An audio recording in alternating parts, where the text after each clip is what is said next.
अभी जो शोभा करंदलाजे जी ने जो संसद में बोला या दो तीन वक्ताओं ने बोला, उन्होंने बोला कि ये डिफाइंड स्कीम है, इसका डिफाइंड कंट्रीब्यूशन होता है, उतना ही पैसे में होता है, वो बहुत कुछ बोला उन्होंने। उससे लोग निराश हुए। लगातार 10 साल से चल रहा है। इस संघर्ष ने हमें क्या दिया, कई लोगों को लगता है 10 साल में तो आम भी लगा तो पेड़ मिलता है, लेकिन हमें कुछ नहीं मिला। विषय ऐसा है कि ये जो विषय 10 साल के पहले हमें मालूम ही नहीं था, बराबर है, मालूम नहीं था कि हम पेंशन के हकदार है, कि हमें कम पेंशन मिलती है। तो पूरा जन जागृति करने में हमको 90% टाइम लगा। देश में घूम घूम के छोटी छोटी सभाएं लेके वहां से लोगों को जागरूक करके उनको बताना कि आपका अधिकार है, भैया खड़े रहो, खड़े तो रहो। इसमें हमें बहुत टाइम लगा।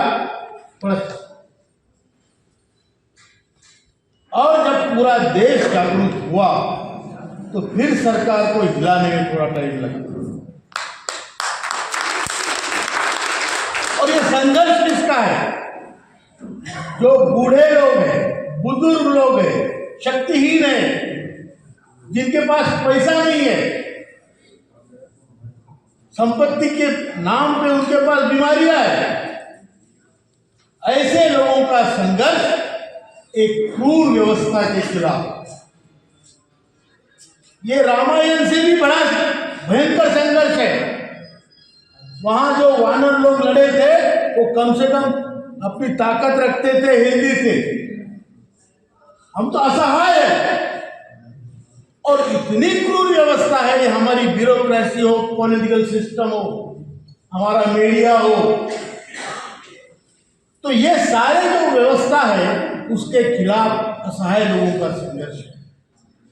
और आज ये लोगों की आवाज, जिसकी आवाज कोई घर में नहीं सुनता है, उसका बेटा नहीं सुनता है, उसकी बीवी नहीं सुनती है, क्योंकि 1000 रुपए वाला बाप कौन चाहेगा, बराबर है। जब 1 लाख रुपए घर में लाते थे तो सब बाबा बोलते थे, 1000 में कोई बोलने को तैयार नहीं है। तो हमारी आवाज जो घर में भी नहीं सुनी जाती थी, आज पार्लियामेंट में सुनी है, प्रधानमंत्री ने सुनी है, वित्त मंत्री ने सुनी है, कामगार मंत्री ने सुनी है, और ब्यूरोक्रेसी ने सुनी है। तो ये जो आवाज है, ये संघर्ष इसलिए खड़ा हुआ है, और ये दुनिया में, विश्व में अनपैरेलल संघर्ष है। इतना बड़ा संघर्ष बूढ़े लोगों का आपको कहीं देखने को नहीं मिला। आज 7 साल हो गए बुल्ढाना में, जो कि हेडक्वार्टर से एनएसी का हमारे भाई लोग दिन रात मिशन पे बैठे, चाहे ठंड हो, चाहे गर्मी हो, चाहे बारिश हो, एवरीडे। और प्रत्येक दिन वहां से निवेदन जाता है, आदरणीय प्रधानमंत्री जी, आदरणीय श्रम मंत्री जी, आदरणीय वित्त मंत्री जी, कलेक्टर के थ्रू डेली। तो ये इतना बड़ा संघर्ष आपको जानकर आश्चर्य होगा। अंडमान निकोबार में हमारी संगठन है, एनएसी आपकी संगठन, कश्मीर में है, श्रीनगर में हम मीटिंग लेते हैं। तो आपकी शक्ति कम नहीं है। काशीपुर तो हम दूसरी बार आ रहे हैं, और ये देवभूमि में पहली बार भी बहुत बड़ी सभा हुई थी, आज भी आप इतने लोग आए हैं, और यहीं से आशीर्वाद लेके हम पूरे भारत में घूमेंगे। लेकिन आपको बता दूं, हमारे महासचिव जी ने जो कहा कि देवभूमि से नारियल तोड़ने के बाद संघर्ष शुरू होगा पूरे भारत में। अब यहाँ से 2 बजे हम मीटिंग खत्म करके पंजाब जा रहे हैं, वहां से भी राजस्थान में 2 मीटिंग कर रहे हैं, वहां से मध्य प्रदेश में कर रहे हैं, फिर घर जाएंगे, फिर साउथ इंडिया शुरू होगा। ये संघर्ष जागृति के बिना नहीं है। और बहुत सही किसी ने कहा है, किसी भाई ने यहाँ पे बिल्कुल सही कहा, आपकी ताकत ही आपके नेतृत्व की ताकत है। आपका एकत्र आना, इकट्ठा होना, यही आपके नेतृत्व को बल देता है। अदरवाइज नेतृत्व को कोई कीमत नहीं है। जहां आपकी कीमत हिम्मत, वही नेतृत्व की कीमत। तो इसलिए अब मैं आपको एक बता दूं, आप हर बार मैं कभी कहता हूं कि हमारा काम होने वाला है। आजकल लोग भी बोलते हैं, और ये हर बार बोलते हो काम नहीं होता, बराबर वाले जी, लेकिन आपका काम हो रहा है और आपका काम जल्दी होगा और आपके अपेक्षाकृत होगा।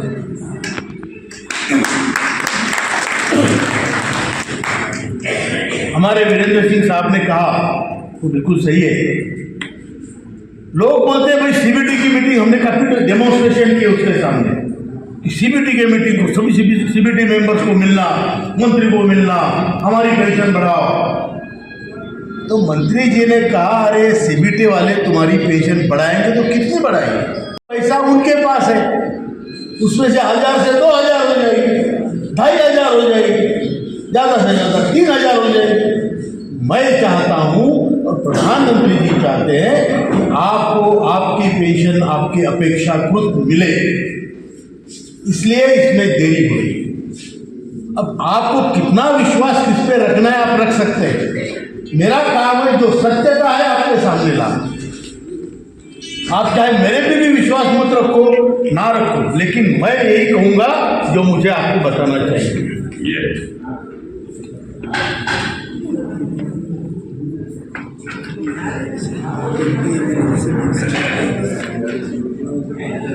श्रम मंत्री जी ने कहा हम इसका परमानेंट सॉल्यूशन चाहते हैं। सुन रहे हैं आप? आवाज आ रही भाई? श्रम मंत्री ने कहा हम इसका परमानेंट सॉल्यूशन चाहते हैं। जैसे पहले एमपी लोग बोलते थे हमारा पगार बढ़ाओ, हमारी सैलरी बढ़ाओ, जो रिटायर हो गए बोलते पेंशन बढ़ाओ, तो बोले हमारा डेली का था। तो हमने क्या किया, उनकी पेंशन को, उनकी सैलरी को सेक्रेटरी की सैलरियों से लिंक कर दिया। तो जैसे सेक्रेटरी की बढ़ेगी उस अनुपात में इनकी भी बढ़ेगी। हम आपके लिए कुछ ऐसा करना चाहते हैं, साल में 2 बार आपकी पेंशन में भी वृद्धि हो। इसका मतलब हुआ कि ये बात समझ में आ रही है? आ रही है भाई? तो बोलो ना, आ रही है? आंदोलनकारी हम है। मैं जानता हूं हमारे पास दांत भी नहीं, नाखून नहीं, लेकिन दहाड़ तो सकते हैं ना। हाँ, तो दहाड़ना कम से कम जरूरी है, नहीं तो कौन सुनेगी हमारी बात? अगर हम दहाड़ेंगे नहीं तो हमारी बात सुनेगा कौन? तो इसलिए आपका काम हो रहा है और आपका काम अच्छा हो रहा है। अब इसमें कई लोगों को लगता है, हर बार आते बोलते आपका काम हो रहा है, हम ताली बजा देते हैं। ऐसी कोई बात नहीं है। आपका जो फंड है उसका वैल्यूएशन करने के लिए उन्होंने कहा है, वो 31 तारीख तक वैल्यूएशन होगा। किसी को दिया है, किसी जो भी एजेंसी है, 31 तारीख उसकी फाइनल तारीख है। उसके बाद वैल्यूएशन के हिसाब से आप कितना दे सकते हैं, बाकी और कहाँ से ला सकते हैं, ये सारी निर्णय होंगे। लेकिन हमारा काम होगा और इसके लिए भी हम, ये भी तैयारी हमारी है कि हमारे एफर्ट्स चलते रहे और हम भी अपना संगठन मजबूत बनाए और जरूरत जब पड़ी तो प्रेशर डालने के लिए तैयार है।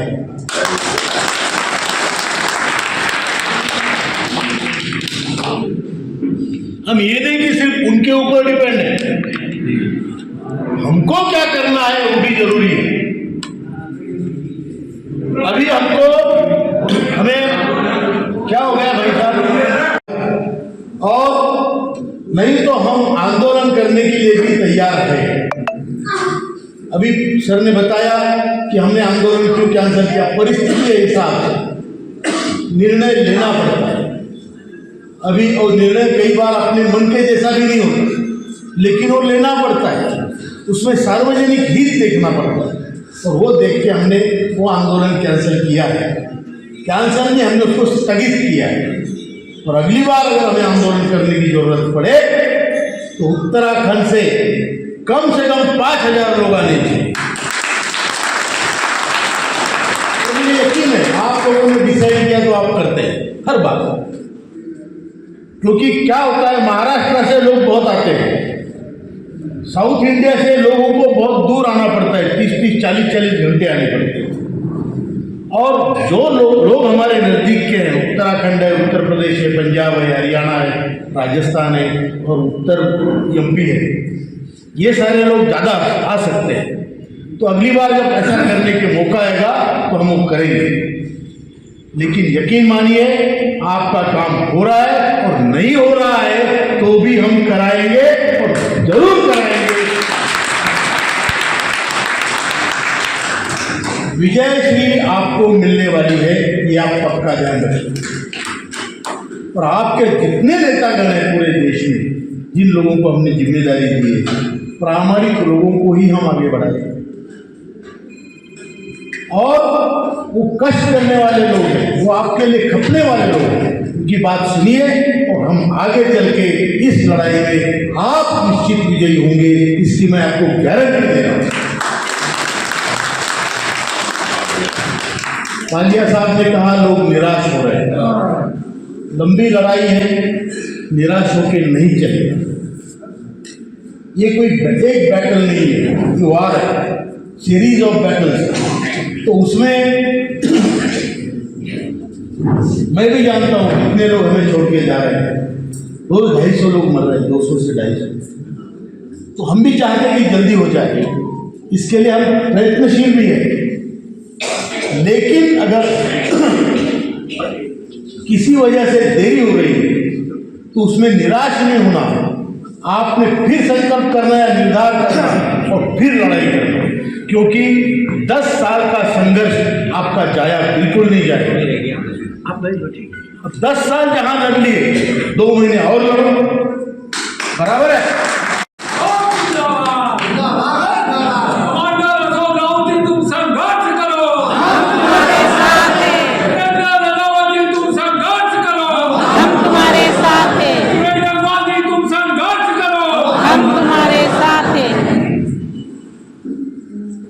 अभी मेरा जो अपना मानना है, ये मानना है, मैं कोई आपको लिखित नहीं दे रहा हूं कि आने वाले बजट में हमारा कुछ होगा, जो अभी जनवरी फरवरी में होगा, और उसके लिए हम प्रयत्नशील रहेंगे। हम अपने लिए वो टारगेट लिए। अब गवर्नमेंट कितनी सेंसिटिव है, ये गवर्नमेंट के ऊपर है, लेकिन हमारा टारगेट वो रहेगा कि हम तब तक कुछ ना कुछ इसका रिजल्ट लाए। और रिजल्ट अगर प्यार से आता है तो ठीक है, नहीं तो टेढ़ी उंगली करके घी निकालना जरूरी होगा, तो वो भी करें। क्योंकि ये केवल पैसों का मामला नहीं, मैं जानता हूँ ये हमारे स्वाभिमान का, हमारे अस्तित्व का मामला है। जिस घर को हमने संवारा, सजाया, बढ़ाया, उस घर में आज हमारी कीमत नहीं है, बहुत बड़ी त्रासदी है। हमने मंत्री जी को भी बोला, वृद्धाश्रम खोल रहे हो, उससे अच्छा है कि वो वृद्धों को उनके घर में फाइनेंशियली एम्पावर करो, उनको उस वृद्ध को उसके घर में पैसा दो, किसी बहाने, पेंशन के बहाने हो कोई बात, तो वो घर को वृद्धाश्रम खोलने की जरूरत नहीं पड़ेगी। हमारा मान सम्मान वही रहेगा, बराबर है। और ये हमने निर्मला सीतारमण जी को भी बोला है, हमने बोला आप समस्याओं को इकट्ठा करके एक सोल्यूशन निकालो। जो हमारा वृद्ध है उसको घर में एम्पावर करो, आपकी संस्कृति बचेगी। वो दादा नाना होगा तो उसकी पोती या जो बच्ची है वो उसके पास आएगी, बच्ची बच्चा हैप्पी बर्थडे तो 200 रुपये देगा। तो नाना का संस्कार और संस्कृति बढ़ती है पहले और तीसरी पीढ़ी के संपर्क से, वो आपका बना रहेगा, आपका संस्कार बढ़ेंगे, संस्कृति बढ़ेगी और वृद्धाश्रमों की जरूरत नहीं पड़ेगी, आपका बूढ़ा आपके घर में खुश रहेगा। ये सारी चीजें उनको समझाई है। और अभी मुझे जिस तरीके से वो मेरे से बात करते हैं, हमसे बात करते हैं मीटिंग में, तो ये लग रहा है कि सारे लोग पॉजिटिव हैं। इसमें सारे लोग पढ़े, जितनी भी ट्रेड यूनियनें हैं, चाहे इटक हो, बीएमएस हो, आईटक हो, सिटू हो, ये सभी लोगों के सपोर्टिंग पत्र एनएसी के पास है। जितनी पॉलिटिकल पार्टियां हैं सभी का हमें समर्थन प्राप्त है, विरोध किसी का नहीं। एक बीएमएस था, उनको लगता था कि बीजेपी की गवर्नमेंट है तो फिर हम तो बीजेपी वालों की विंग है, तो इनको 7,500 देंगे तो अपनी गवर्नमेंट का तो नुकसान है ऐसा, लेकिन उनकी सोच थी। तो उन्होंने बोला हम इनको 5,000 दे दें। तो हमने उनको बोला भाई साहब ये आपके बाप का माल नहीं है, ये हमारा माल है जो हमने दिया है, वो वापिस चाहिए, आपको क्यों खुजली हो रही है? बोले नहीं दे सकते, 5,000 देना चाहिए। उन्होंने आंदोलन किया। यकीन मानिए पूरे हिंदुस्तान में 12-15 जगह 12-15 लोग गए, वो भी मुंह छुपा के कि साला कोई जूता मरेगा। और हमने आंदोलन किया, 7,500 महंगाई भत्ता, पूरा देश इकट्ठा हुआ। अभी पिछले 1 महीना भी नहीं हुआ, 15 दिन की बात है, 20 तारीख नहीं, अभी जो इसका मल्लेश्वर का स्टेटमेंट आया बस अभी कुछ 10-15 दिन पहले बीएमएस के उपाध्यक्ष, राष्ट्रीय उपाध्यक्ष बीएमएस के और सीबीडी का मेंबर मल्लेश्वर जी का स्टेटमेंट आया कि हम सरकार को मिले और सरकार को प्रार्थना की कि इन लोगों को 7,500 महंगाई भत्ता दो। हमने बोला अब आया ऊंट पहाड़ के नीचे, पहले तो 5,000 मांग रहे थे, इसका मतलब किसी ने उनको बुलाया और बोला पागल हो गया, उनको 7,500 महंगाई भत्ता मिलने वाला है, तुम भी बोलो। तो ये कुछ संकेत है, आपका काम होने वाला है, निराश बिल्कुल नहीं होने का।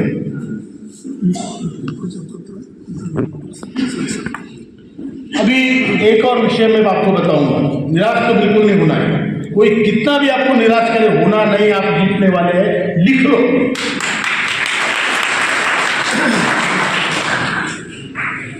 अब देखिए हमारा आंदोलन जब हुआ, एक श्रमिकों के, वो भी रिटायर्ड लोगों के आंदोलन में 26 सांसद एक दिन में आते, कभी नहीं हुआ, भारत के इतिहास में नहीं। 26 सांसद अपने स्टेज पे थे और उन्होंने जाके संसद में धरना दिया, निर्मला सीतारमण को मिले। यह आपकी शक्ति है, आपके संगठन की शक्ति है। अभी जो शोभा करंदलाजे जी ने जो संसद में बोला, या 2-3 वक्ताओं ने बोला, उन्होंने बोला कि ये डिफाइंड स्कीम है, इसका डिफाइंड कंट्रीब्यूशन होता है, उतना ही पैसे में होता है, वो बहुत कुछ बोला उन्होंने। उससे लोग निराश हुए। निराश होने की जरूरत नहीं है, इसका कारण बताता हूं। जो डाटा उनको दिया गया है या जो डाटा वो संसद में पेश करते हैं वो 2019 का है, मतलब 7 साल पुराना डाटा है। तो इतना पुराना डाटा पेश करके उसके बाद का डाटा, ये लेटेस्ट डाटा वो नहीं देते, जो हमने कंपाइल करके सरकार के सामने प्रेजेंटेशन करके ये सिद्ध किया है कि हमारे पैसे से हमारी पेंशन 7,500 महंगाई भत्ता कैसे बढ़ सकती है। अलग अलग फोरम पर कैबिनेट सेक्रेटरी के साथ, एक्सपेंडिचर सेक्रेटरी के साथ, फाइनेंस सेक्रेटरी के साथ चर्चा करते हुए सब दिया हुआ। तो हमने सिद्ध किया है। अभी आपको याद होगा मंत्री जी ने हमें लिखित आश्वासन दिया है, सीपीएफओ के अधिकारी के सिग्नेचर से, मंत्री के कहने पे कोई भी आंदोलन में लिखित आश्वासन नहीं मिलता, हमें मिला है। तो मंत्री जी कहते हैं कि मैं तुम्हारा काम कर रहा हूं, तुम्हारा काम करेंगे, और मिनिस्टर ऑफ स्टेट कहते हैं कि तुम्हारा काम नहीं हो सकता, तुम्हें 1,000 रुपये पेंशन मिलता है, बराबर है। उसके ऊपर हमने बहुत स्ट्रांग लेटर लिखा है, बहुत उनका कंडम्पशन निर्भत्सना की है कि सरकार में 2 मंत्रियों के बीच में संवाद नहीं है, इसका हम निषेध करते हैं। और ये पत्र अभी दिया गया है और इसके ऊपर अभी चर्चा होगी, शायद परसों होगी।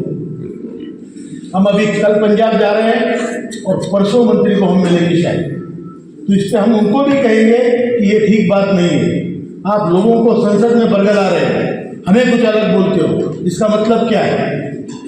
आप चिंता मत करना, आपके लोग किसी से ना डरने वाले हैं ना दबने वाले हैं, वो बिल्कुल विषय ही नहीं है हमारा।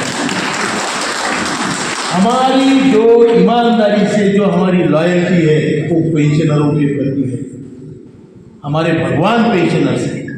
बाकी लोगों से सत्ताधारी कितना भी बड़ा हो, कितनी भी बड़ी पोस्ट पे हो, हम दबने वाले नहीं हैं। तो आपके नुमाइंदे जो वहां पे है वो आपके लिए काम कर रहे हैं, ये यकीन मान के चलिए। इतना ही कहता हूं, आप सभी को मैं बहुत शुभकामनाएं देता हूं। आने वाला पल आपका है।